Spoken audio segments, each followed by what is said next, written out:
Itong nangyayari ngayon sa Senado, kinalulungkot kong sabihin, this is a violation of law. Alam ng abogado yan, lahat ng taga-gobyerno, kasi may national security component dito, confidential and intelligence funds. Kung masasabi po ninyo doon sa ipresenta po ng prosecution, ng kanilang witness, itong si Attorney Roderick Wamil? Dalawang bagay, no? Si CPA lawyer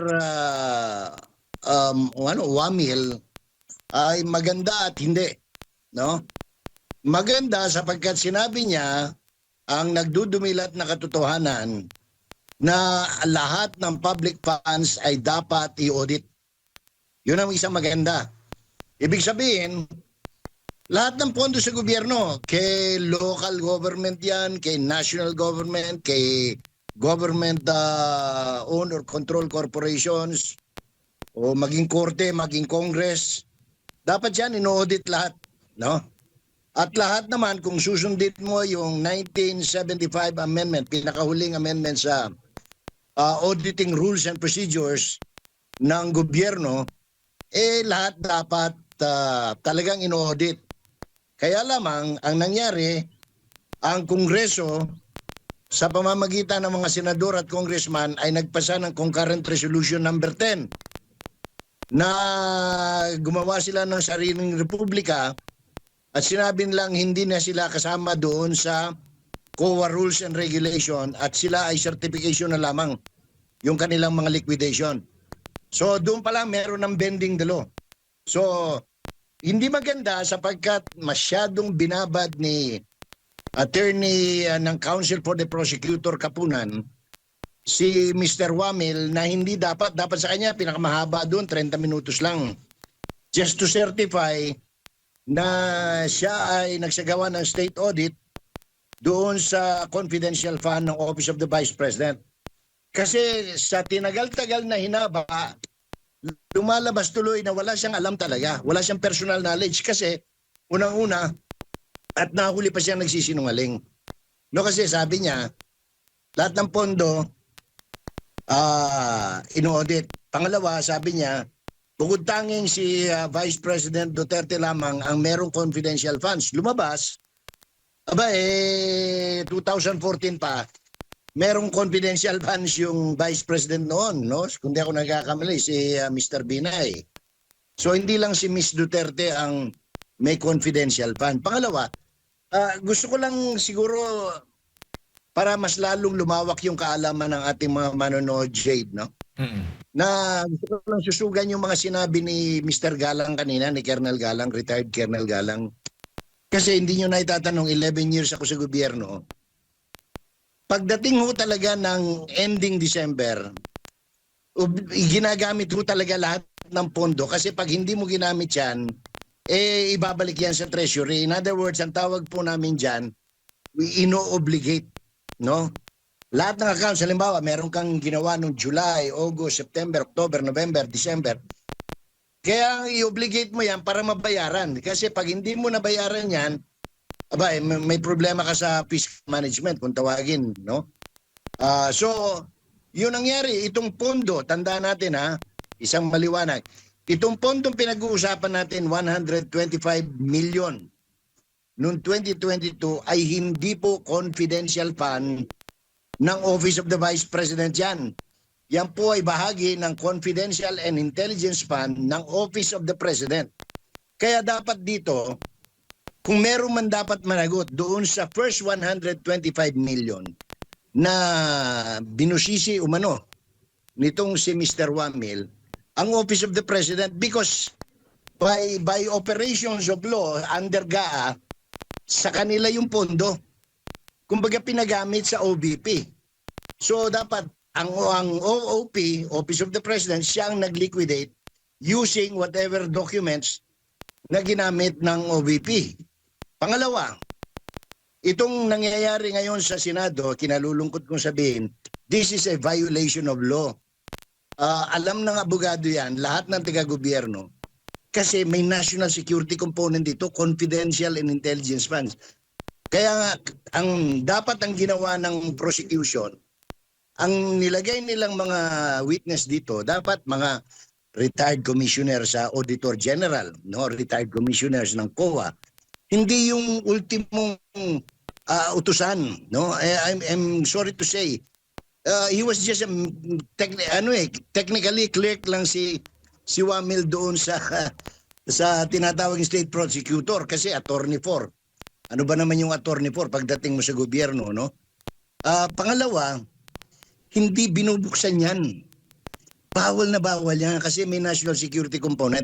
Yung mga regular, katulad namin, dito kunyari, controller ako o administrador ako sa local government o kaya sa PNP o sa AFP. Kami ang yung mga regular na gastos, MOOE, anong tawag ito, mga cash advances, ganyan. Yan, regular, pina-audit yan. At saka bukod sa pina-audit, binubuksan niya sa public. But not a confidential and intelligence fund. Kasi ganito yan. Na-explain kanina ni Mr. Galang sa PNP. Let me give you an example sa local government. Dahil ako, 11 years nga ako, dito sa pinakahuli, yung last 6 years sa local government. Pag nag-liquidate kami ng intelligence, merong may mga requirements, totoo yan.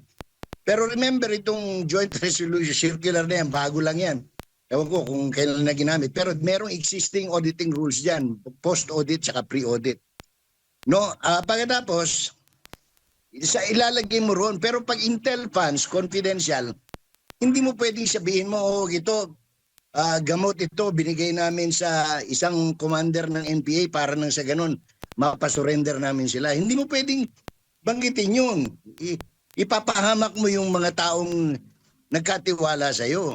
Kaya nga natawag ni Mr. Galang kanina, national security concern yan. No?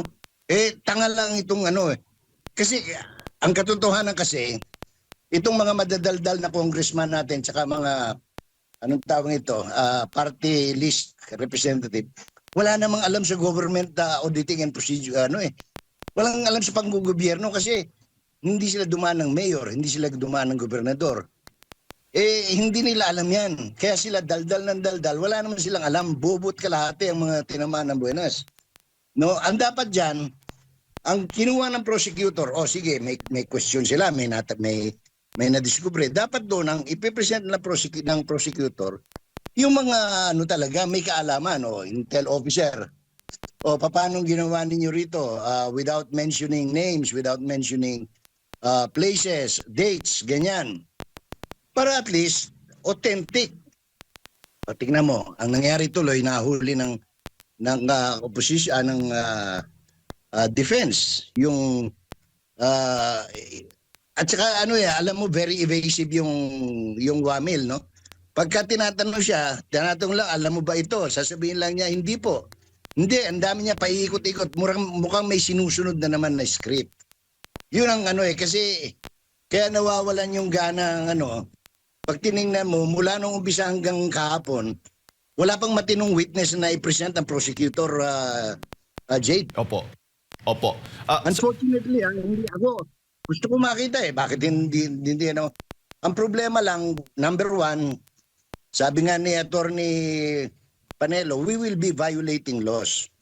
Pagka pinag-usapan natin yung intel and confidential at binuksan natin sa publiko, wala na yan, violation na yan. Hindi obra talaga yan. Kapareho niyan. Daldal tayo ng daldal, banat sila ng banat. Ang laki-laki ng ninakaw, anong tawag ito? Anong tawag nila kay Vice President? Magnanakaw daw. Scam daw, sabi naman, scam. Scam. Sabi ni Kapunan. Tingnan mo naman. Ito, walang halong biro. Total, mahilig magbiro hindi ko alam kung fans siya ni Attorney Ed Chico, si Lorna Kapunan banat sila ng banat, magnanakaw si Sara, ganon.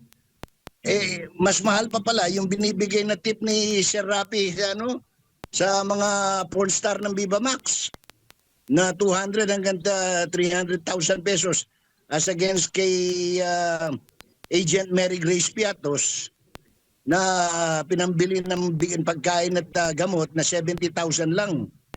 Di nagmukha kayong engot ngayon. Yan ang sinasabi natin eh. Kung babanat tayo, bumanat tayo ng maayos. Hindi yung pagdating sa dulot-dulo, lalabas na kahiya-hiya tayo. Kapareho niyan. Hindi, at saka unang-una, that was uncalled for ba yung kay Kapunan? Kasi tama yung tinanong eh. Halimbawa, ako, tatanungin ko si, anong pangalan noon? Wamil. Ricardo ba pangalan noon, Jake? Roderick po. Roderick, Roderick, Mang Roderick. Ang dami mong ang tawag ito, nahimay, binusisi.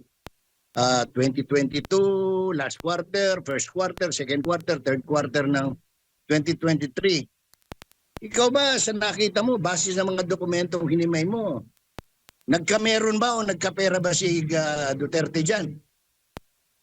Kasi yun naman ang sumatotal eh. Sabi nila nagkapera eh. Kapag sinabi ng auditor na nagkapera, anong katibayan? Pag wala naman, hindi wala akong alam. Tapos na ang boxing, pinatatagal natin, pinahaba natin, ang dami natin problema kapareho ngayon, no? Baha sa Ilocos, baha sa Pangasinan, baha sa kung saan-saan, ang dami natin dapat esikasuhin. Nauubos ang oras natin sa, anong tawag nito, walang kakwenta-kwentang chismis. Puro chismis hearsay. Walang personal knowledge, no? Opo, baga hindi po napatunayan ng witness na baga wala siyang direktang sagot na kung may ibinulsa ba ang Vice Presidente doon sa kanyang conflict funds. Sinabihan, hoy, huwag mo sagutin. Opo. Para tuloy yung sinabihan ng teacher, huwag ka maingay dyan. Opo. Sir Jay, bago ko lang ipasa kay partner at Imagine mo ako, CPA lawyer, sabihan mo ako ng ganyan. Abay, sasagutin kita. Sandali lang, ma'am. May utak ako. Ha? Huwag mo akong pigilan. Yun ang ano rito. Gusto nating makuha yung katotohanan. Ba't mo pipigilan yung tao? Kasi yun ang dating sa akin bilang taxpayer eh. Ay, bakit pinigilan yun? Nung makasagot. Gusto ko malaman eh. Opo. Dahil sa totoo lang, kung talagang may kasalanan si Duterte, edi kailangan palabasin nila para nang sa ganun masabi natin, aba, hindi pala tama yung pinagagawa ng babaeng yan, di ba? Opo.